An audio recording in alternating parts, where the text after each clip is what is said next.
ex-chefe da pasta, o general Augusto Heleno, ele pode ser convocado também? O próprio Capelli já falou, né? Questionou o que ele chamou de sumiço do Augusto Heleno, já que muitos daqueles que estavam ali no dia 8 de janeiro, eram o oitavo dia de governo, né? Foram indicados pelo comando antigo, né? Ainda sob o governo de Jair Bolsonaro. Isso também está na pauta da comissão? Se nós recebermos algum requerimento nesse sentido, não tem problema nenhum, porque o objetivo nosso é buscar a verdade. Doa quem doer. Agora, as Forças Armadas, que é quem faz a gerência e a execução dos trabalhos de segurança institucional do Palácio Planalto, as Forças Armadas agem sob dois pilares, da hierarquia e disciplina. Se ali tem um chefe, e o chefe, na época, chamava-se General de Exército, General de Divisão de Exército, Gonçalves Dias, ele era o responsável por determinar procedimentos, sejam eles usando a força, se for o caso, mas só o que ele não podia ter feito é facilitado, contribuído, assessorado, quase que induzindo aqueles criminosos que ali estavam, né, a permanecerem no local. Então, sobre o 8 de janeiro, sinceramente, e aqui falo até com uma experiência de 25 anos de Polícia Federal, não vejo como alguém que não estava mais comandando aquela operação, que não estava no ambiente fático, nem no dia, nem no local, não vejo por que ser responsabilizado por algo que não teria responsabilidade. Agora, como eu disse, o objetivo nosso ali é buscar a verdade. Se for preciso ouvir o general Heleno, para que ele até esclareça, não tem problema. Vamos ouvir quem quer que seja, desde que haja pertinência temática. Claro, Heleno não é mais ministro, ele não pode mais ser convocado, tanto quanto o general Gonçalves Dias, porque ele deixando de ser ministro, e o regimento é muito claro, e a Constituição também fala sobre isso, nós só podemos convocar ministros de Estado que estejam em exercício do cargo. É importante porque na primeira vez que a notícia veio a público, a notícia sobre as joias, Michele Bolsonaro disse que não sabia de nada, não sabia de joias.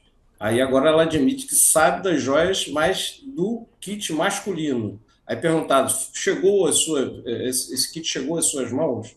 Ela não diz que não, ela diz chegou no Alvorada, veio pelo trâmite administrativo, mas não disse não, essas joias não chegaram às minhas mãos.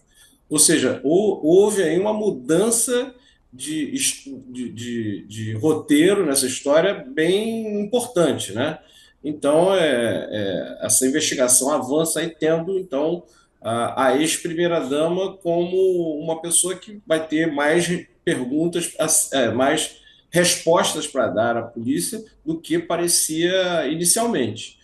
Porque no começo ela disse que não sabia de joia nenhuma, e agora, pelo menos do kit masculino, inclusive descreveu a cor, o tipo, os itens. Então, assim, é uma fala da ex-primeira-dama que muda drasticamente, e vamos ver se outras mudanças virão. Vamos acompanhar.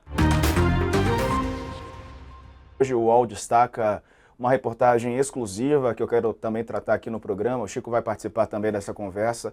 O advogado que representou a vítima de estupro na Suíça em 87 disse aqui para o UOL que a menina reconheceu Cuca, técnico do Corinthians, como um dos agressores e que o sêmen dele foi usado como prova. A apuração exclusiva do repórter Adriano Wilson, que participa aqui conosco. Adriano, conta mais sobre essa sua apuração, entrevista, informação importantíssima nesse contexto, né? Boa noite. Boa noite, Diego. Boa noite, Chico. É verdade, na semana passada o Cuca foi apresentado ao Corinthians e ele teve que responder sobre essa condenação que ele teve lá em 89, né, por um crime que aconteceu em 87.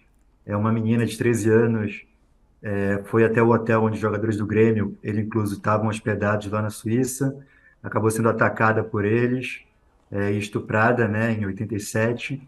O Cuca e esses três jogadores foram condenados, e agora, quando ele foi apresentado ao Corinthians, ele teve que responder sobre essa condenação. Ele negou participação nesse crime, se disse inocente, e disse que por 3 vezes, em 3 depoimentos, a vítima teria não reconhecido ele como um dos participantes desse crime.